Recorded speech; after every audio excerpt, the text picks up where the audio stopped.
Hi everyone, this is Grace. How are you? We would live up to age 100 and we would be working until age 80. So let's redesign your life.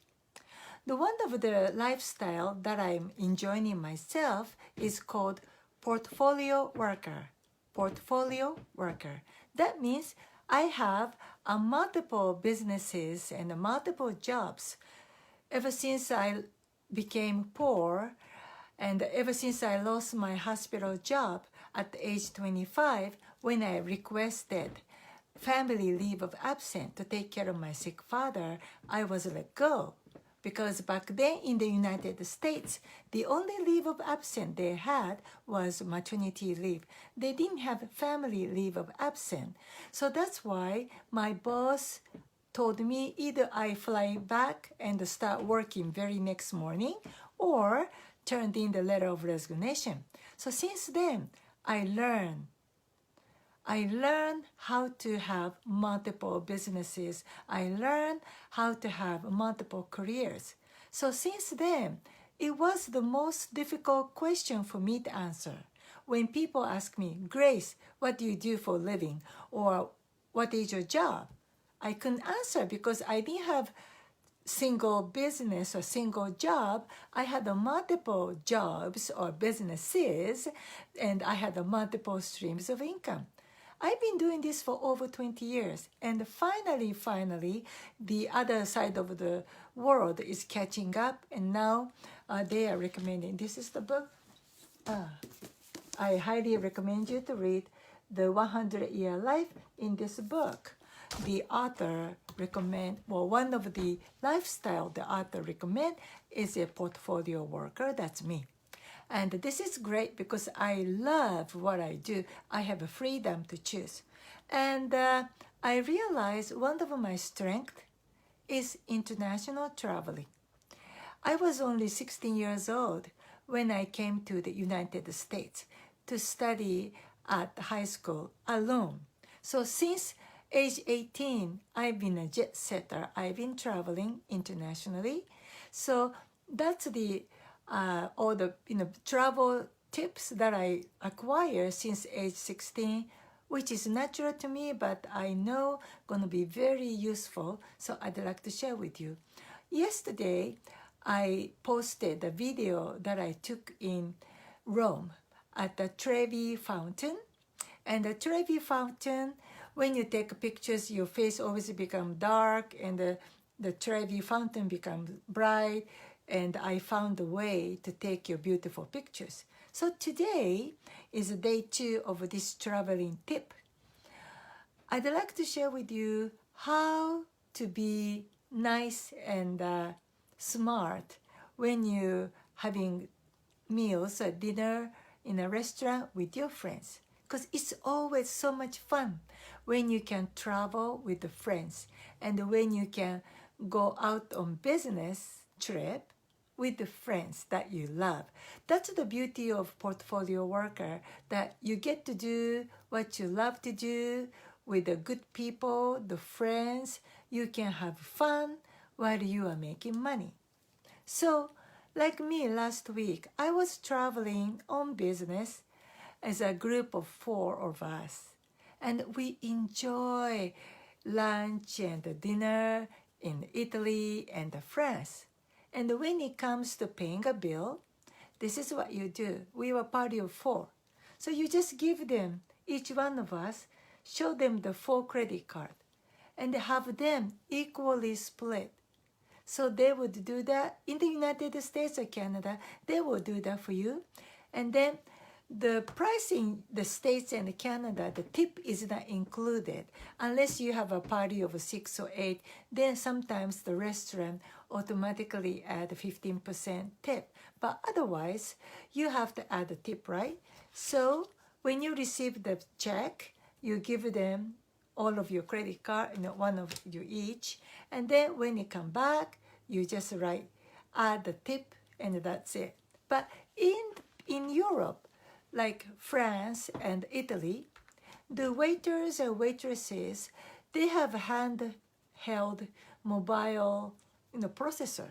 So they come to your table with the mobile device, and as long as you have a chip, they'll just stick it in, and then you would tell them, okay, please divide the check equally. Let's say your check is 100 euros, then you tell them to put 25 euros. Because in Europe, generally, their price is already, the tip is included, usually 14%, tip.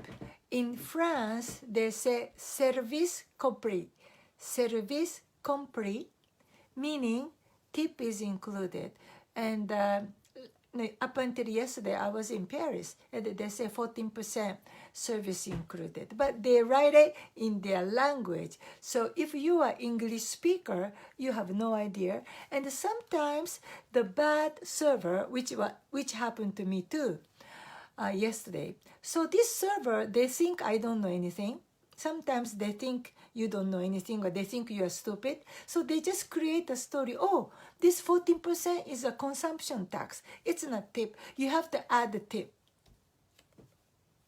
Well, up to you whether you want to argue back, or I just figure, okay, I just let go, because 4 of us, we just add €1 extra, the €4 extra, and I'm not going to argue about it. So, but up to you.